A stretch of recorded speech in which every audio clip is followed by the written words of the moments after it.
Speedways on the Salt Flats. Pretty, huh? This 30,000-acre area of salt, literally, is a barren expanse that stretches for miles in western Utah. It's completely uninhabitable. Not even the simplest life form can exist in this place. So what exactly is Loctite doing here? Helping race teams break land speed records, that's what.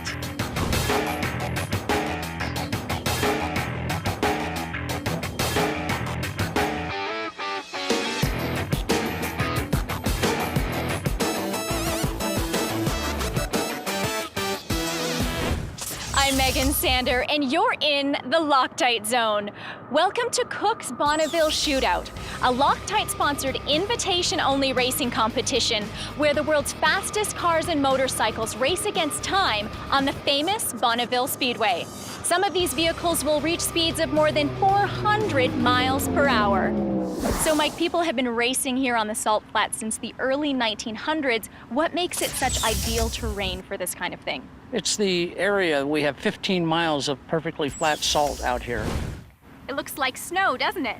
But it's not.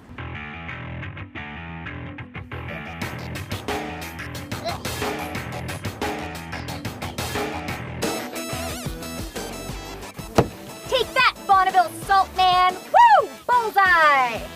And what kind of vehicles can we expect to see racing here this week? This week, the racing vehicles we have is what we call streamliners. We also have motorcycles, and they have a bunch of different categories. We're standing here in the Loctite Mile, the most important mile on this 12-mile track, because this is where vehicles reach their maximum speed.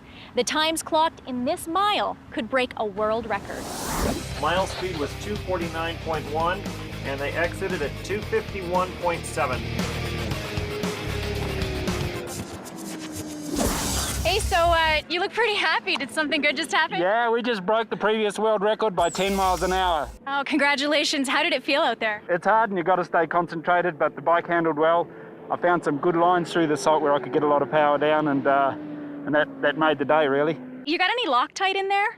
Sure. Yeah? We use Loctite all over the bike. Yeah, it's a great product. We use it for sealing the inlet tracks where the charged air goes into the motor, and that's a really integral part of the bike. Yeah, we got Loctite products all over this bike. All right, well, it's a good day on the flats for you, isn't it? We're happy now. We can relax a little bit. Thank you very much. Yes. So, Mike, why does Loctite sponsor this event? Well, this is the second year that Loctite sponsored the events, and essentially all the vehicles here use our products in one way or the other to help the performance of their vehicles.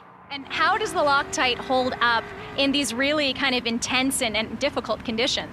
Well, we're seeing, especially at the speeds they're running at and the terrain that we have this year, there's a lot of vibration at those speeds, and they're using a lot of our products to hold the vehicle together.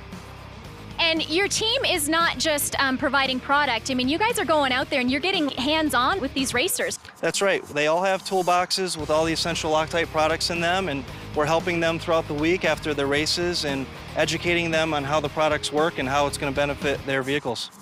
So I am standing on my Loctite toolbox with the very tall Charles Nearberg.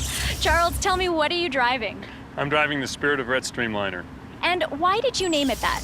It's named the Spirit of Rhett after my son Rhett, who was diagnosed with Ewing sarcoma when he was 10 years old and fought it for 11 years till he was 21, and unfortunately did not survive it. And I think you have honored his memory really well here this week because you broke a record, right? We did, yes. We set an average of 366.59 miles an hour. Wow, congratulations. And hey, you couldn't have done it without Loctite, right? Well, as rough as this track has been, we've used a lot of red and blue Loctite. They're the staples in our toolbox, and we've used some bearing retainer material, and we've used some freeze-dry spray this week, and we really appreciate the products and the support. I'm here with George Poteet. He is with the race team Poteet in Maine, and you drive the Streamliner Speed Demon, right? That's correct. So there's a lot of action going on behind us. What happened? What's going on back there? Well, we made a historic pass out here of 457 miles an hour, and on a return run, we lost a clip out of a U-joint and tore the drive shaft and broke the transmission in it. So now we're changing the transmission in the drive shaft. And there's some Loctite action going on here. If we'd had Loctite on the C-clip, it wouldn't have come out. It's a 50-cent clip, and a little bit of Loctite would have kept it from happening.